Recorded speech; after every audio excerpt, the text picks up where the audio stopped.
নদীর পাশে বসে কেউ যদি চিন্তা করে যে আমার হাতে পায়ে কাদা, হাতে পায়ে সমুদ্রের পাশে বসে আছে, হাতে পায়ে কাদা লেগেছে, চিন্তা যদি করে যে আমি এই সমুদ্রের পানি দিয়ে এই হাত পায়ে যে ময়লা এটা পরিষ্কার করব, পরিষ্কার করতে যায়, দেখে ঢেউ আসতেছে, ভয়ে দূরে সরে গেল, ঢেউ একটা কেটে যাক, ঢেউ চলে যাক, তারপরে আবার ঢেউ চলে গেলে আমি পরিষ্কার করব হাতে পায়ের ময়লা কাদা। তা আবার একটা ঢেউ চলে গেল, আবার পরিষ্কার করতে গেল, দেখা যায় আর একটা ঢেউ চলে আসতেছে। এভাবে ঢেউ একটার পর একটা আসতেই থাকবে। সে যদি এই ঢেউয়ের কারণে হাত পার ময়লা পরিষ্কার না করে বসে থাকে, তাকে বসে থাকতেই হবে।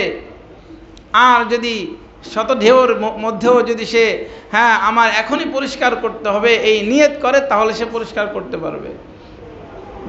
হাজারো রকম সমস্যা থাকার পরেও আমি যদি চিন্তা করি সমস্যা যতই থাকুক না কেন নামাজ ছাড়ব না, সমস্যা যতই থাকুক না কেন নেকে আমল ছাড়ব না, সমস্যা যতই থাকুক না কেন আমার পর হজ ফরজ এই বছর হয়েছে, আমি এই বছরই হজ করব, সে যদি নিয়ত করে, প্রতিজ্ঞা করে, দৃঢ় সংকল্প করে, তবে তার জন্য সম্ভব এবং সহজ। কিন্তু যদি অজুহাত দেয়, তার জন্য এই অজুহাত তাকে পিছিয়ে নিয়ে যায়, অনেক দূরে ঠেলে দিবে, তার জন্য নামাজ পড়াটা অনেক কঠিন হয়ে দাঁড়াবে। এই জন্য দ্বীনে পরিবেশ সবার জন্য আল্লাহ পাক রব্বুল আলামিন পরিবেশ দান করেছেন।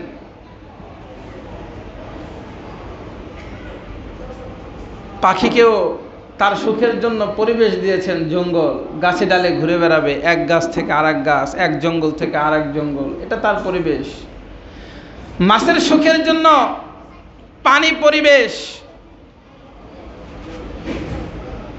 কিন্তু সেই মাছকে যদি অ্যাকোয়ারিয়ামে রাখা হয় শান্তি পায় না, সুখ পায় না। পাখিকে যদি স্বর্ণের খাঁচার মধ্যেও বন্দি করা হয়, সুখ পায় না।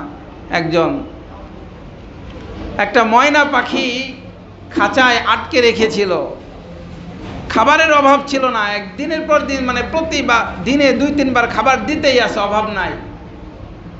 তো ময়না পাখি তার মালিক যে সে শিকারে যাইতেছে, শিকারে যাওয়ার সময় ময়না পাখি বলতেছিল, মালিক আপনি শিকারে যাইতেছেন জঙ্গলে, যদি আমার জাতি স্বজাতিদেরকে দেখেন, অর্থাৎ আমার মতো আরও ময়নাদেরকে যদি দেখেন, তাহলে আমার সালাম পৌঁছে দিয়েন। তো মালিক জঙ্গলে গেছে শিকার করবার জন্যে, দেখে একটা গাছে ওই রকম ময়না অনেকগুলো, একটা গাছে অনেকগুলো ময়না বসা। তো তার মনে পড়লো যে আমার পোষা পাখিটা তো সালাম পৌঁছে দিতে বলেছিল, তো সাথে সাথে বলল যে আমার কাছেও তোমাদের মতো এরকম একটা ময়না আছে, তোমাদের স্বজাতীয় একটা পাখি আছে, সালাম পৌঁছে দিতে বলল। এটা বলতে দেরি সব পাখিগুলো মুহূর্তের মধ্যেই গাছ থেকে পড়ে মরে গেছে। মালিক বলতেছে, হায় কেমন সালাম পৌঁছে দিতে বললো, এই সালামের ভিতরে এটা কেমন বিষ যে সব মরে গেল। তো মনটা খারাপ, শিকার বাদ দিয়ে আবার ঘরে চলে আসছে। আসার পর ওই ময়নাকে বলতেছিল, খাঁচায় পোষা ময়নাকে বলতেছিল যে তুমি কি সালাম পৌঁছে দিতে বললা, এ কেমন বিষ মাখানো ছিল যে সব মরে গেল। বলার সাথে সাথে গাছ থেকে সব তোমার স্বজাতীয় পাখিগুলা গাছ থেকে পড়ে সব মরে গেছে। এটা বলতে দেরি খাঁচার সেই পাখিটাও সাথে সাথে একই রকম অবস্থা, খাঁচার মধ্যেই মরে গেছে। এবার সে আরো হতবাক হয়ে গেল, খাঁচা থেকে বের করলো। খাঁচা থেকে বের করবার পর একটু লড়াই চাড়ায় দেখতেছে বেঁচে আছে কিনা, দেখে না বেঁচে নাই। তো মালিক যখন একটু অন্য মনস্ক হলো, অন্য দিকে তাকালো, মুহূর্তের মধ্যে সে উড়ে গাছে উড়াল দিল। গাছের ডালে বসে মালিককে ডেকে বলতেছে যে আমার স্বজাতি ভাই আমাকে শিখায়া দিছে যে তুমি যেই জায়গায় আছো, যেই খাঁচার মধ্যে আছো, এটা তোমার পরিবেশ না। হয়তো খাবারের কোনো অভাব নাই, পর্যাপ্ত পরিমাণ খাবার তুমি পাইতেছো, কিন্তু ওই খাঁচাটা তোমার জন্য তোমার সুখের পরিবেশ না। তোমার সুখের পরিবেশ হলো জঙ্গল, এক ডাল থেকে আরেক ডালে ঘুরে বেড়াইবা, এক জঙ্গল থেকে আরেক জঙ্গলে চলবা, এটাই তোমার জন্য পরিবেশ, সুখী থাকার পরিবেশ। মানুষের জন্য, আমাদের জন্য সুখী পরিবেশ হলো দ্বীনি পরিবেশ, ইসলামের পরিবেশ। দ্বীনি পরিবেশ এর বাইরে যারা থাকবে সুখ পাবে না। একমাত্র দ্বীনি পরিবেশই হলো আমাদের সুখের পরিবেশ।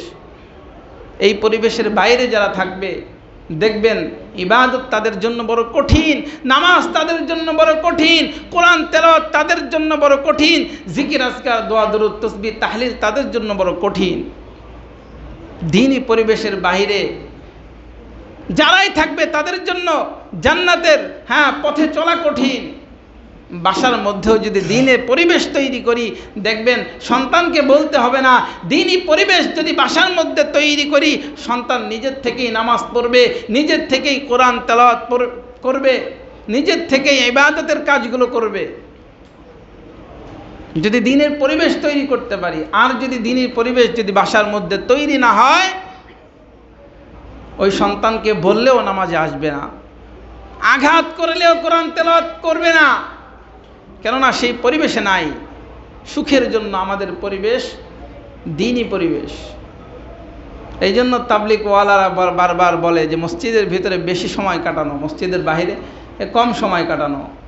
যারা মসজিদে থাকে দেখবেন তারা এমনিতেই তাদের ইবাদতটা একটু বেশি। সেই জন্য আমাদের বাসা বাড়িতে আমরা যেন দ্বীনি পরিবেশ তৈরি করতে পারি, তাহলে আমাদের জন্য সহজ হবে। পরিবেশ পুরা পৃথিবীর যদি একটা জরিপ করেন যে মানুষ কোন পরিবেশে আছে, কি পরিমাণ ইবাদত করতেছে, মুসলমান কত, একেবারেই অল্প। সারা পৃথিবীতে 800 কোটি প্লাস মানুষ, তার মধ্যে মাত্র 250 কোটি মুসলমান।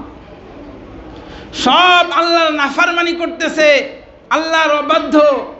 পুরা পৃথিবীর মধ্যে অল্প কিছু মানুষ, 250 কোটি মুসলমান, এর মধ্যেও দেখবেন যে 1000-এ 2-4 জন পাওয়া কঠিন যে তারা পুরাপুরি দ্বীনের পথে চলতেছে। দেখেন না জুমার নামাজের সংখ্যা আর ফজরের নামাজের সংখ্যা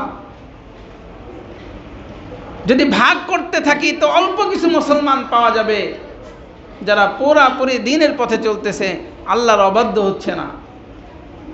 এই যে আল্লাহর অবাধ্য মুসলমান, এরাও অনেক মুসলমান দ্বীনের পথে তো নাই, আবার এমন এমন কথা বলতেছে যেটা একদম ইসলামের সাথে সাংঘর্ষিক। বেঈমানদেরকে সমর্থন করতেছে, তাদের কার্যক্রম দেখে বাহবা দিচ্ছে, অন্যরাও সমর্থন করতেছে। গজব তো খালি এমনিতেই আসে না।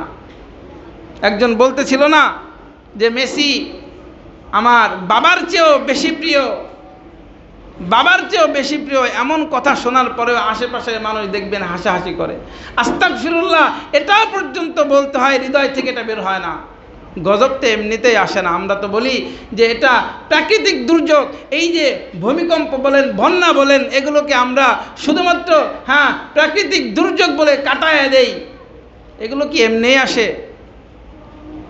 950 বছর পর্যন্ত দাওয়াত দিয়েছিলেন নূহ আলাইহিস সালাম, দাওয়াত গ্রহণ করে নাই, আল্লাহর পথে মানুষ আসে নাই, ইবাদত করে নাই, এই জন্যই তো ধ্বংস করে দিয়েছিলেন প্লাবন দিয়ে। সেইগুলোকে আমরা গজব মনে করি না। বন্যা হয়, এগুলোকে আমরা গজব মনে করি না, ভূমিকম্পকে গজব মনে করি না, শুধু এটাই বলে কাটায় দিই যে প্রাকৃতিক দুর্যোগ। খেলা শুরু হওয়ার পর থেকে এই পর্যন্ত 3 থেকে 4 বারেরও বেশি ভূমিকম্প। বাংলাদেশের কত জায়গায় তলায় গেল, কত মানুষ মারা গেল, প্রাকৃতিক দুর্যোগ বলে কাটায় দিতেছি। আল্লাহ তো চান না বান্দাকে কষ্ট, বান্দার উপর গজব দিতে, বান্দাকে বিপদের মধ্যে ফেলে দিতে। নূহ আলাইহিস সালাম নিজের হাতে বানাইছিলেন। আগে মানুষ যে কলস, হাঁড়ি পাতিল, এগুলো মাটি দিয়ে বানাইতো না। 20-30 বছর আগেও তো বাংলাদেশের বহু বাড়িতে দেখবেন মাটির কলস, মাটির হাঁড়িতে রান্না করতো, মাটির কলসে পানি রাখতো। এখানেও ছিল, সব জায়গায় ছিল। নূহ আলাইহিস সালাম নিজের হাতে বানাইছিলেন মাটির কিছু জিনিসপত্র। তা আল্লাহ পাক বলতেছিলেন ভেঙে ফেলাও এটা। তো একটা ভেঙে ফেলছে, আবার আর একটা ভাঙার জন্য নির্দেশ দিছে। বলতেছে আল্লাহ আমার তো কষ্ট লাগতেছে, এত কষ্ট করে বানাইলাম, নিজের হাতে আমি হাঁড়ি পাতিল বানাইলাম, ভেঙে ফেলতে বলতেছেন আমার তো কষ্ট লাগতেছে। তা আল্লাহ তাআলা বললেন নো, তোমার যে কষ্ট লাগতেছে তুমি তোমার নিজের হাতে বানাইছো। এই মানুষকে তো আমি আল্লাহ নিজের হাতে বানাইছি। অন্য যত সৃষ্টি আছে সব আমি কোন বলছি ফায়াকুন হয়ে গেছে। আসমান সৃষ্টি করেছি, কোন বলছি ফায়াকুন হয়ে গেছে। জমিন সৃষ্টি করেছি, কোন বলছি ফায়াকুন হয়ে গেছে। চাঁদ সূর্য সব কিছু আমি হুকুম দিয়ে সৃষ্টি করেছি। কিন্তু মানুষের বেলা যখন আসছে, আমি আল্লাহ তাআলা মানুষকে নিজের হাতে খলাকতু বিয়াদাই, নিজের হাতে আমি মানুষকে বানাইলাম। তো এই মানুষকে ধ্বংস করতে আমার কি কষ্ট লাগে না? আল্লাহ পাকও চান না কষ্টের মধ্যে আমাদেরকে ফেলতে। কিন্তু মানুষ যখন অপরাধ করতে থাকে, আল্লাহর নাফরমানি করতে থাকে, আল্লাহ পাক রব্বুল আলামিন তখন মানুষের উপরে গজব দেন। এই জন্য আমাদের গুনাহ কমাইতে হবে, আমাদের অপরাধ কমাইতে হবে, আমাদের নেক আমল বাড়াইতে হবে, আল্লাহ পাককে সন্তুষ্ট করতে হবে। কত চেষ্টা করি নেতা নেত্রীকে সন্তুষ্ট করার জন্য, একটু খুশি করবার জন্য কত চেষ্টা করতেছি আমরা, মা বাবাকে সন্তুষ্ট করবার জন্য কত চেষ্টা আমাদের। আমার সৃষ্টিকর্তা হায়াত শেষ হলে যার কাছে ফিরে যাব, হ্যাঁ, যিনি আমাদেরকে জান্নাত দিবেন, তাকে সন্তুষ্ট করবার জন্য কতটুকু করলাম আমরা? ভুল তো অনেক করেছি, অপরাধ তো অনেক করেছি। তা আল্লাহ তো সুযোগ রেখেছেন, সুযোগ রেখেছেন। খুয মিন আমওয়ালিহিম সাদাকাতান তুতাহিরুহুম ওয়া তুযাক্কিহিম বিহা ওয়া সাল্লি আলাইহিম ইন্না সালাতাকা সাকানুল লাহুম আল্লাহু সামিউন আলিম। অপরাধ করবার পরেও আল্লাহ তাআলা সুযোগ রেখেছেন আমাদেরকে মাফ করে দিবেন। তওবা করলে আল্লাহ তাআলা বান্দাকে মাফ করে দেন। সদকা করলে আল্লাহ, লুবাবা, হযরত লুবাবা রাদিয়াল্লাহু তাআলা আনহু, সে অপরাধ করেছিল কিন্তু আল্লাহ তাআলা তাকে মাফ করার ঘোষণা দিয়েছেন। খুয মিন আমওয়ালিহিম সাদাকা, আল্লাহর রাসূলকে বলতেছিলেন যে আপনি তার সদকা গ্রহণ করেন, এর মাধ্যমে আপনি তাকে পবিত্র করেন, পরিশোধিত করেন। দেয় না মসজিদ মাদ্রাসায় মানুষ সদকা দেয় না? আমাদের মাদ্রাসায় তো মানুষ বিভিন্ন সময় সবজি দিতেছে, মুরগি দিতেছে, ছাত্রদের জন্য বিভিন্ন সময় আম, কাঁঠাল এই যে দিতেছে। এই সদকার মাধ্যমেও আল্লাহ তাআলা বান্দাকে মাফ করে দেন। খুয মিন আমওয়ালিহিম সাদাকাতান তুতাহিরুহুম ওয়া তুযাক্কিহিম বিহা ওয়া সাল্লি আলাইহিম। এই যে মসজিদ মাদ্রাসায় মানুষ দান করে, এরপর বলে হুজুর একটু দোয়া করেন। আল্লাহ রাসূলকে বলতেছিলেন লুবাবা রাদিয়াল্লাহু তাআলা আনহু সম্পর্কে, ইন্না সালাতাকা, আপনি তার জন্য দোয়া করেন, সাকানুল লাহুম, এটা তার জন্য প্রশান্তিকর, রহমত স্বরূপ। আল্লাহু সামিউন আলিম, আল্লাহ তাআলা সব জানেন, সব বিষয়ের খবর রাখেন। আলাম ইয়ালামু আন্নাল্লাহা হুয়া ইয়াকবালুত তাওবাতা আন ইবাদিহি ওয়া ইয়াখুযুস সাদাকাতি ওয়া আন্নাল্লাহা হুয়াত তাওয়াবুর রহিম। দুনিয়ার মানুষ কি জানে না? তারা কি জানে না? আলাম ইয়ালামু আন্নাল্লাহ হুয়া ইয়াকবালুত তাওবাতা, যে আল্লাহ তাআলা বান্দার তওবা কবুল করেন। অপরাধ করেছে, অনেক গুনাহ করে ফেলেছে, এরপরেও যদি সে অনুতপ্ত হয়, আল্লাহর কাছে আসে, আল্লাহ পাক রব্বুল আলামিন তার পেছনে সব গুনাহ মাফ করে দেন। আর এই তওবাকারীর পর আল্লাহ পাক রহমত বর্ষণ করেন। সে ভুল করে কেউ যদি চলে আসে, আল্লাহ পাক রব্বুল আলামিন তাকে মাফ করে দেন। আলাম ইয়ালামু আন্নাল্লাহা হুয়া ইয়াকবালুত তাওবাতা আন ইবাদিহি ওয়া ইয়াখুযুস সাদাকাতি ওয়া আন্নাল্লাহা হুয়াত তাওয়াবুর রহিম। আল্লাহ পাক রব্বুল আলামিন সব কিছু আমাদেরকে দিলেন, সব কিছু আমাদেরকে দিয়েছেন। রিজিকের প্রয়োজন, আল্লাহ পাক আমাদেরকে রিজিক দিলেন। দুনিয়াতে চলার জন্য যা কিছুর প্রয়োজন সব কিছু আমাদেরকে দিলেন। কথা বলার জন্য বাকশক্তির প্রয়োজন, সেটাও দিলেন। শোনার জন্য শ্রবণ শক্তির প্রয়োজন দিলেন। দেখার জন্য দৃষ্টিশক্তির প্রয়োজন, এটাও দিলেন। হাসর নাসর কিয়ামত জান্নাত জাহান্নাম সব কিছু জানার জন্য কোরআন প্রয়োজন, কোরআন দিলেন। আর এই কোরআনকে বোঝার জন্য হাদিস নবী প্রয়োজন, নবীকেও দিলেন। এই রাসূলের হাদিসগুলো বোঝার জন্য উলামা ইকরামদের প্রয়োজন, সেটাও দিলেন। সব কিছু দেওয়ার পরে আল্লাহ তাআলা বলে দিলেন ওয়াকুল ইয়ামালু, যা মন চাই করো, যা মন চাই করো। স্বাধীনতা আল্লাহ তাআলা আমাদেরকে দিলেন। মুখতার, আল্লাহ তাআলা আমাদেরকে মুখতার, স্বাধীনতা দিয়ে দিলেন। মাজবুর, বাধ্য করেননি আল্লাহ তাআলা আমাদেরকে। মানুষ যেই বিষয়ে বাধ্য, এই বিষয়ে কোনো নেকিও নাই, গুনাহও নাই। বাধ্য যে বিষয়ে, এখানে নেকিও নাই, গুনাহও নাই। কিন্তু মুখতার, স্বাধীনতা যেখানে দিয়েছেন যে তুমি চাইলে নামাজ পড়তে পারো, তুমি চাইলে নামাজ পড়তে পারো, চাইলে হ্যাঁ গভীর রাতে উঠে তুমি তাহাজ্জুদের নামাজ পড়তে পারো, আবার চাইলেও তুমি হ্যাঁ খেলা দেখতে পারো, হ্যাঁ অবৈধ খ্রিস্টান হ্যাঁ বেঈমানদের খেলাও তুমি চাইলে দেখতে পারো, যেটা মন চায় তুমি করতে পারো। অকলি আমালু, তবে মনে রেখো ফাসায়ার আল্লাহ, আল্লাহ তাআলা সব দেখতেছেন। কে কষ্ট করে গভীর রাতে উঠে তাহাজ্জুদের নামাজে দাঁড়ায়া হ্যাঁ আল্লাহ তাআলার নামাজ, আল্লাহকে সন্তুষ্ট করবার জন্য হ্যাঁ নামাজ পড়তেছে, আর কে খেলা দেখতেছে, এটাও আল্লাহ তাআলা জানেন, সব কিছু দেখতেছেন। স্বাধীনতা আল্লাহ পাক আমাদেরকে দিয়ে দিয়েছেন। হিসাব হবে একদিন, আল্লাহ পাক হিসাব নেওয়ার আগে আমরা নিজেরাই আমাদের হিসাব করি, নিজেরা একটু আমরা হিসাব করি যে জীবনের প্রদীপটা তো হঠাৎ করে নিভে যেতে পারে। তা আল্লাহর কাছে কি নিয়ে যাব, কি নিয়ে যাব? যে আল্লাহ দুনিয়াতে পাঠাইছিলেন আখিরাতের বাজার করবার জন্য, যে আমি এটা নিয়ে আসছি, এই আমলগুলো আমি নিয়ে আসছি, এর বিনিময়ে আপনি আমাদেরকে কি দেবেন? দেন কি আছে আমাদের আমল নামায়? শুধুই তো গোনা, শুধুই তো গোনা। ফজরের নামাজের মুসল্লিদের সংখ্যা কম। আল্লাহ পাক সব গুনাহ থেকে আমাদেরকে হেফাজত করেন,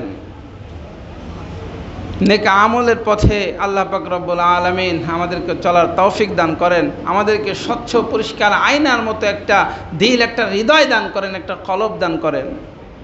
নেক আমলের প্রতি আল্লাহ পাক আমাদের আকর্ষণ আরও বৃদ্ধি করে দেন, গুনাহের প্রতি অন্তরে ঘৃণা তৈরি করে দেন। সকলে বলে আমিন। ও আখিরু দাওয়ানা আলহামদুলিল্লাহি রাব্বিল আলামিন। যারা সুন্নাত পড়ি নাই কবলাল জুমার 4 রাকাত সুন্নাত পড়ে নেই।